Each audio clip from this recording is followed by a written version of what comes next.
Welcome to The Manual, a podcast that is specifically geared for men. I'm Chip Rice, and this is Alton Woods, the professor. We are excited about this new venture to be able to talk to men, discuss men issues, to kind of deal with what it is to be a man, and I'm really excited about it. I'm excited as well. We've been talking about this for a long time. And I think it's just really time for us to invest in the lives of other men, especially with all the experiences we've had. Yes, sir. Good and bad. Good and bad. Good and bad. So for us to start, I think it's important that you kind of know who we are. So Alton, why don't you introduce yourself and kind of tell them your background, where you're from, all of that. Absolutely. So hello and welcome again. I'm Alton Woods. Originally, I hail from the boot.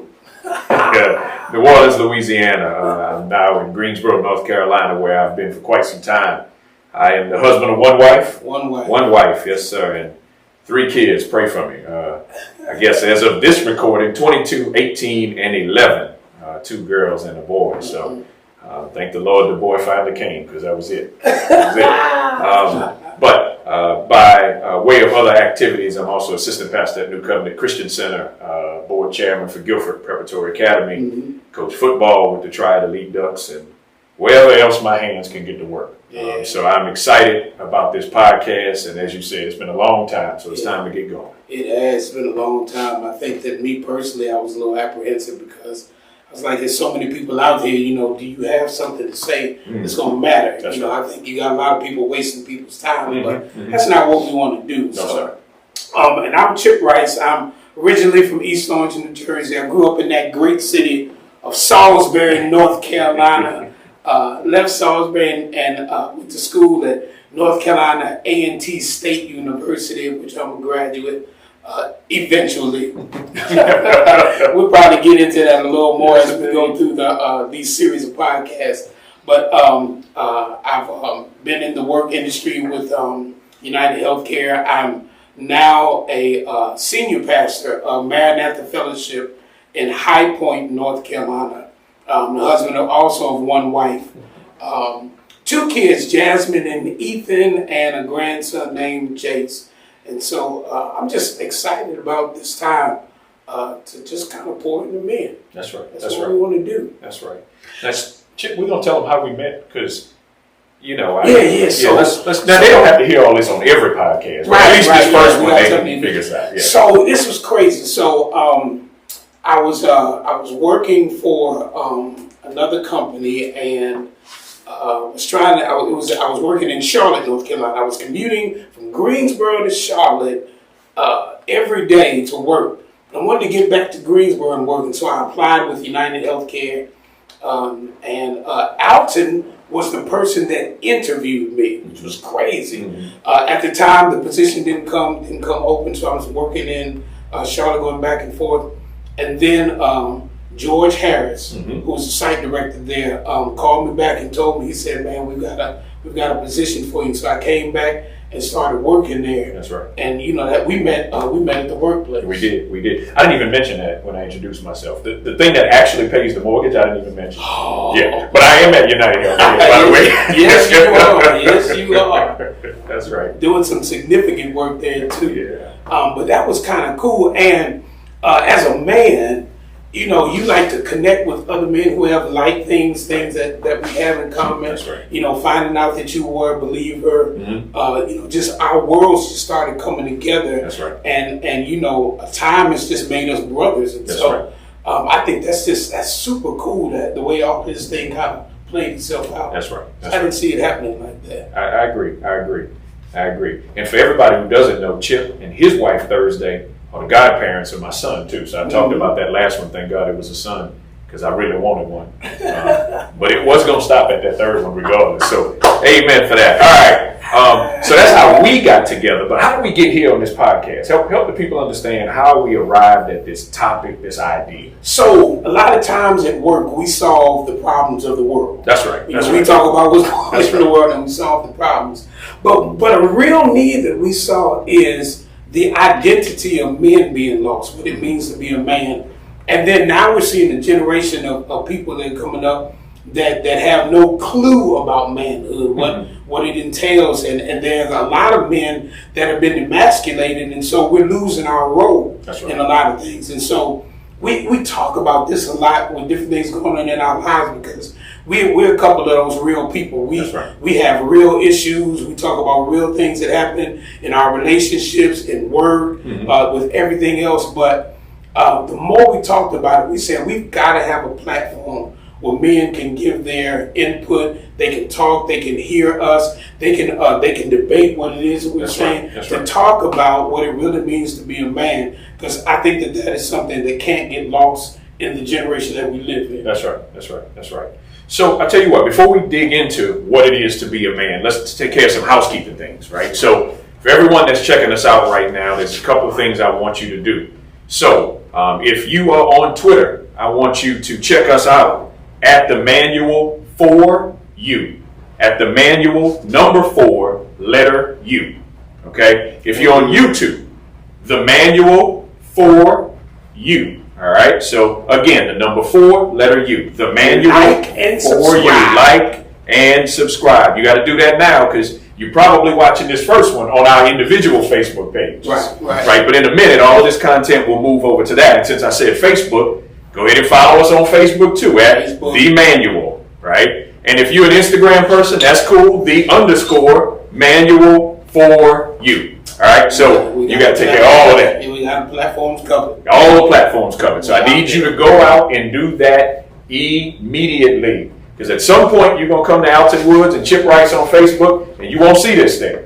Right? You'll see other things about us, and if you want to follow us individually, you can do that as well. We are on Facebook as well, and Instagram also, so you can do that. But today, that's your homework, right? To go out and do that. Hit it, click it, ring it, like it, whatever it is you need to do. Tweet it, share it, however you need to do it. That's right. All right, so let's get into it. So The Manual. Emphasis on man, M-A-N. Now, I guess before we get into the topic, Chip, what about the women who want to watch this? Is it okay for them to watch it too? It's all right for the women to watch it. I would say point your significant others towards it. That's right. Maybe you're young men.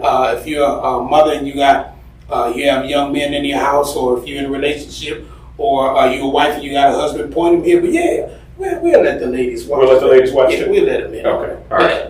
All right, and as you watch these podcasts, we encourage you to comment.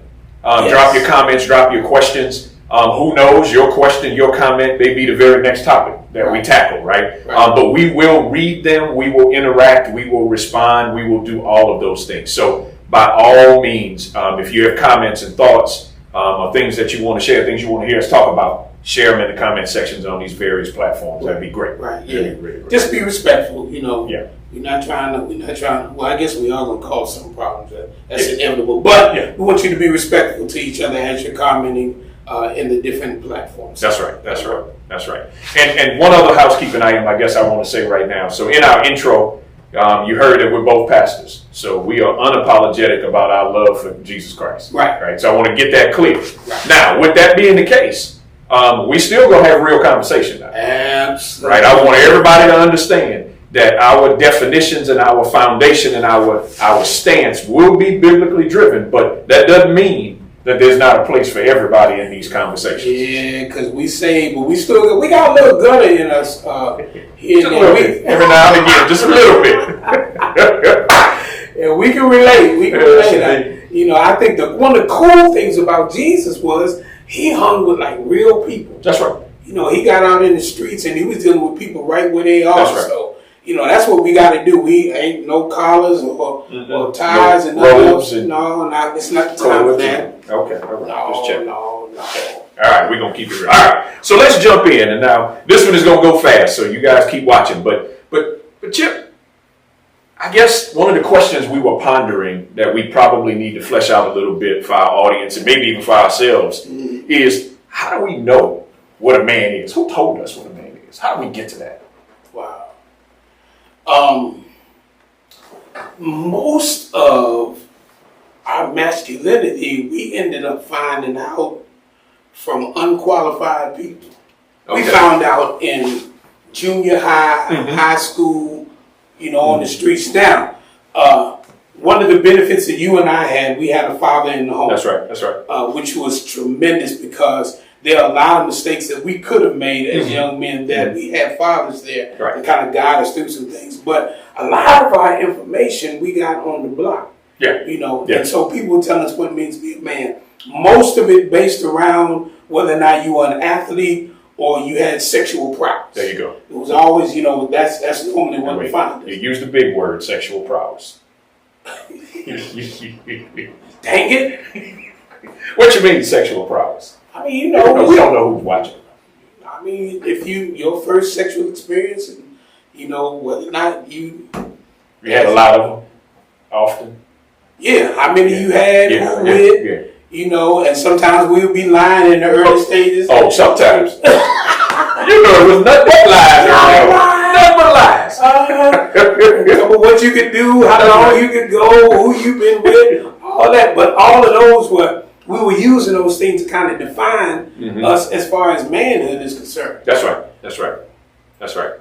Which has very little to do in real life, very little. Right. Because now that I'm married with kids and responsibilities, I recognize that being a man has very little to do with what happened back in the day and what I was told back in the day from some of these unqualified sources. Right. So how did it feel kind of dealing with?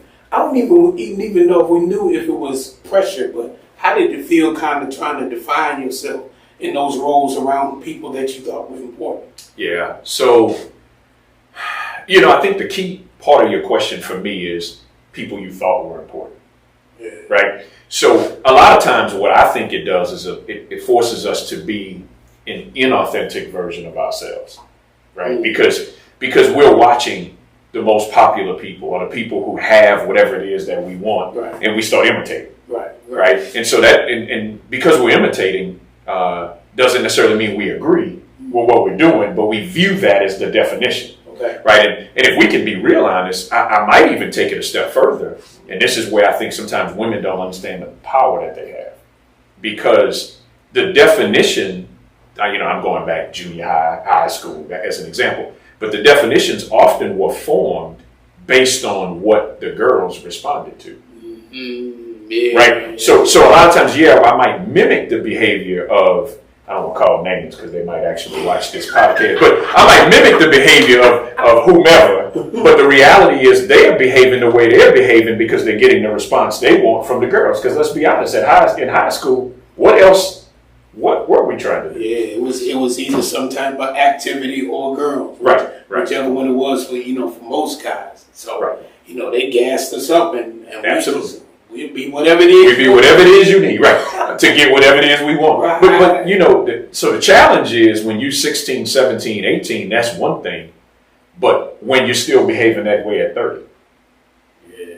When you're still making decisions based on those things at 30 and 35, 28 and 40 or whatever the right age, whatever that age is really where the challenge comes in. Yeah. And unfortunately, there are a lot of people that are kind of stuck in high school.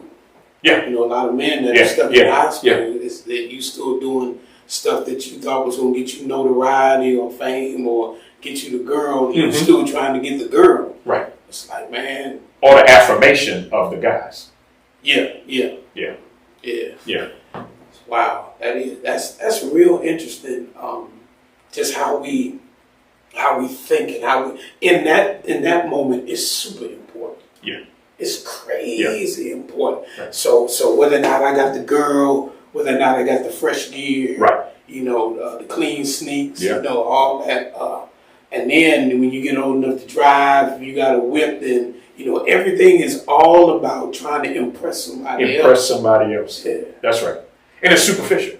Very superficial. superficial. I mean, it Looking was back one layer now, thick. like- Yeah, one layer thick. Yeah. Man, I had this truck. I used to wash that thing every other day. Man, listen, it was so bad. I remember, like, if I go to the parties or whatever, I didn't have any AC in the truck. I want to be clear. There was no air conditioning. In New Orleans, but those windows, level tint, baby. Oh my goodness! And I had, had the woofers in the back and everything, so you would hear me long before you saw me. But when I'd get close to the parties, man, I'd roll those windows up, sweating like a dog inside that truck, man. But I had that Lagerfeld cologne in there, so when I got out, Oh my God! You were hot, but I smelled good.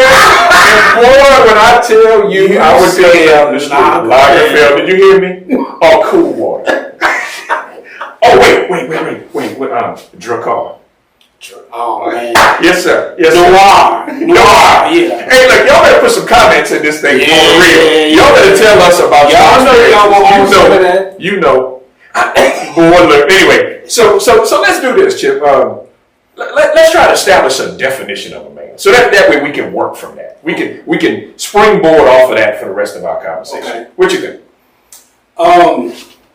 As I thought about it, we said that a man is a God-inspired male that leads with purpose, produces based on his ability, and takes responsibility for what he's been entrusted with. Okay. Long definition. That's right. But we'll get it up on the screen for you so That's you right. can have all that. But it's a God-inspired male. Why do you start there?